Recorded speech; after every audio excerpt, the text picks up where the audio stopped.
हज़रत राबिया बसरिया रहमतुल्लाह अलैहा के यहाँ एक रोज़ कुछ मेहमान तशरीफ़ लाए। घर में 2 रोटियों के अलावा कुछ न था। थोड़ी देर बाद एक साइल मांगने वाला आया। आपने वही 2 रोटियां उस साइल को दे दी। मेहमानों के दिल में ख्याल आया कि हम यही 2 रोटियां खा लेते, ये भी अल्लाह पाक के रास्ते में दे दी। थोड़ी देर बाद एक शख्स ने आवाज़ दी और कहा, क्या हज़रत राबिया बसरिया का घर यही है? फलां शख्स ने आपके लिए खाना भेजा है।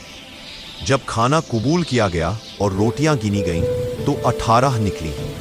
हज़रत राबिया बसरिया रहमतुल्लाह अलैहा ने फरमाया, ये खाना मेरे लिए नहीं हो सकता, इसे वापस ले जाओ, क्योंकि मैंने तो अल्लाह पाक की राह में 2 रोटियां खैरात की थीं और अल्लाह ताला का वादा है कि जो नेक काम करे उसे कम से कम 10 गुना बदला दिया जाएगा।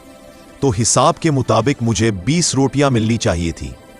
ये तो अखाड़ा है, मेरा रब अपने वादे के खिलाफ नहीं करता, इसलिए यह खाना मेरे लिए नहीं है। खाना लाने वाले ने अर्ज किया, आपका हिसाब बिल्कुल दुरुस्त है, हकीकत में 20 रोटियां थीं, लेकिन मैंने 2 रोटियां रास्ते में चुरा ली थीं, अब मैं उन्हें भी ला देता हूं। फिर हज़रत राबिया बसरिया रहमतुल्लाह अलैहा ने इत्मीनान से फरमाया, अब ये खाना मेरे लिए है। ये उनका पूरा यकीन और एतमाद था कि अल्लाह ताला के रास्ते में खर्च करने से रिस्क कम नहीं होता, बल्कि 10 गुना बढ़ जाता है। मज़ीद वाक़यात के लिए चैनल को सब्सक्राइब करें।